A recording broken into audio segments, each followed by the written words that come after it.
Imagine this. You just got asked to go on a job by the lead singer of Samurai, Johnny Silverhands himself, a true legend in Night City.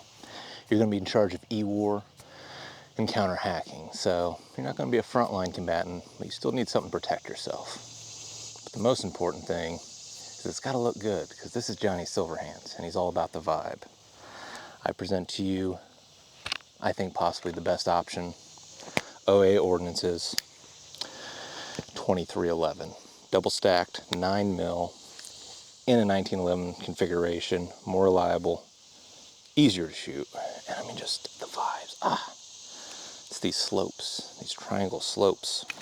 You alright to him? You don't look too good.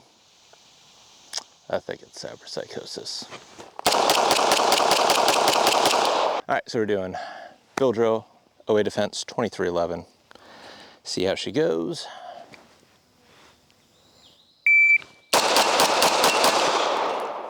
.179. I think that's the fastest I've ever done on this channel. I like it. I like it a lot. Prep for the 1R1. Make sure we're indexed. Checky check. Ooh, it's getting hot. All right, 1R1.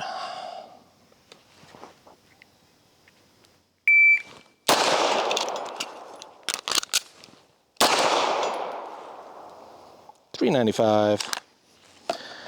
That's I'll take it. Let's do one more. Let's do one more. That was fun. So split of 313.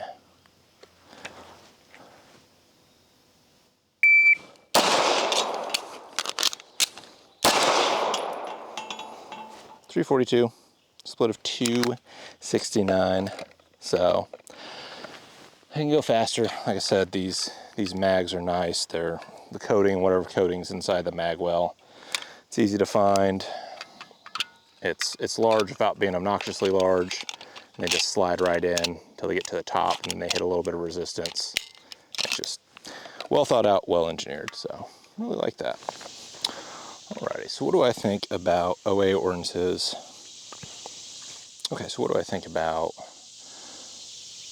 OA Defense 2311? Well, it's my first 2011 style firearm, so my first double stack 9mm, and I was really excited to get a hold of it, and honestly it didn't disappoint.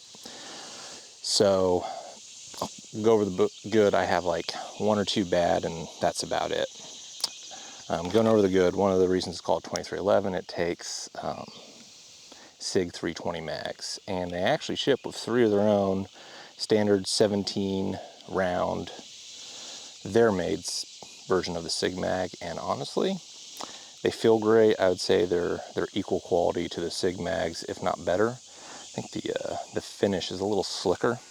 Also on the inside, whatever they have, the Teflon for in the mag well is really nice. Even when I was running this, getting sweaty, picking up mags that I'd dropped, did the tack reloads on, it still slid in, I mean, like it should. So I really enjoyed that. And if you're already invested in the SIG ecosystem, you have a lot of mags, and that's one of the problems on higher end 2011s is they're very proud of their mags. The only other option that's close to this is, I know, was it Stealth Arms Platypus? They make their double stack 1911 take Glock mags. So I'd like to check that one out. But getting back to the 2311, the other thing I like, the grip's great. You can change out the grip module, make it fit your hand. This one's a little clunky, but I have medium to large hands, so I really enjoy the feel. One of my friends with a little smaller hands, he tried it. He still liked the feel. He just commented that, yeah, if it was his, he would drop it down to a slightly smaller, thinner, less on the back there. It is a true ambidextrous 1911. So, and the only thing you would have to change if you are a lefty is you can swap out the mag release to the left side.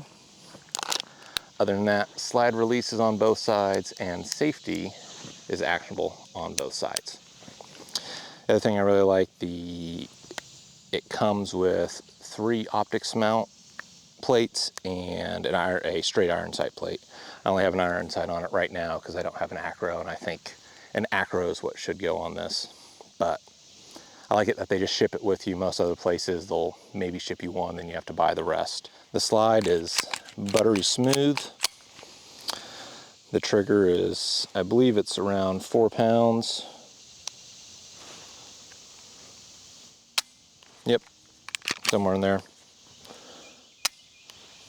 It's got a tiny little reset.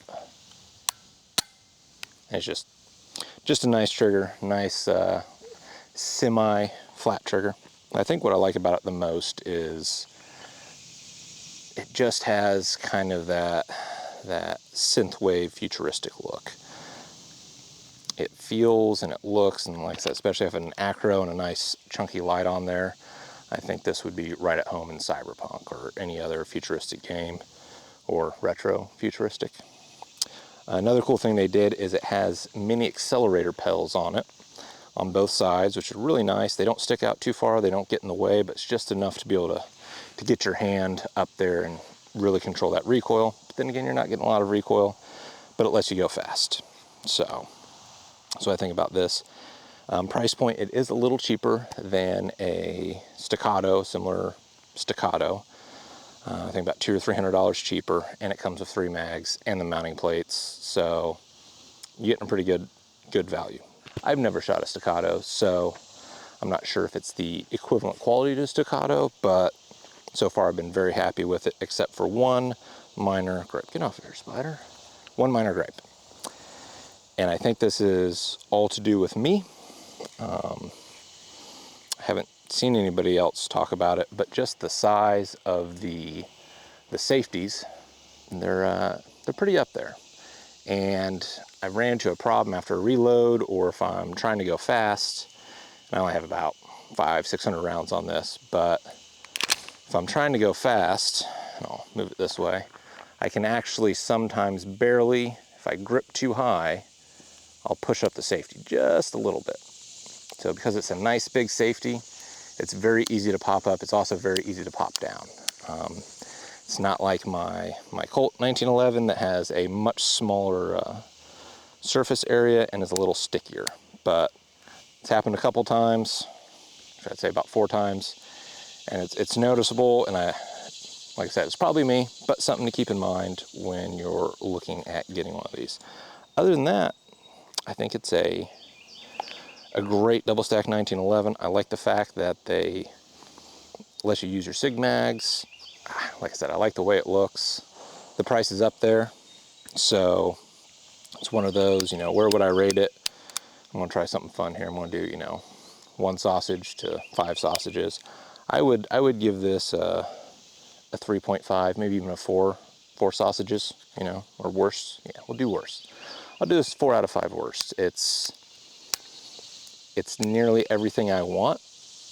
However, if it wasn't for that safety issue, and I don't know if this can be changed, I don't know if it can be shaved down a little bit, or if I just need to get a different back panel so that my hand sits differently. But I'm trying the whole Haley strategic, get up there as high as you can and get behind that recoil, and I guess sometimes I just get a little too high. So that's really my only issue with it, and it's expensive. But other than that, great shooting gun. Let me know what you guys think. All right, unfortunately I've been running into a bit of an issue. So I filmed my first talking head second day, but I was just getting some B-roll because I didn't bring the stuff to film the first day. But other than the first day, I kept having problems I kept putting the safety slightly up. I don't know if I was actually putting the safety slightly up. So I've run into the problem now where when I'm going fast, the trigger, basically the safety's engaged. However, it's not, the safety isn't engaged up. So the trigger will feel like the safety's engaged, but it's down. And to correct it, the only way is to put it into engage, then disengage it. So I don't know if that is just due to the amount of rounds on this system, or if when I cleaned it last night, I caused a problem. So I have to look into that. Just something to keep in mind. This is a higher end gun. Maybe the tolerances aren't as good. Maybe I've over lubed it. I don't know, but yeah, just figured I'd let you guys know. It's one little problem I'm running into. Other than that, she's running great.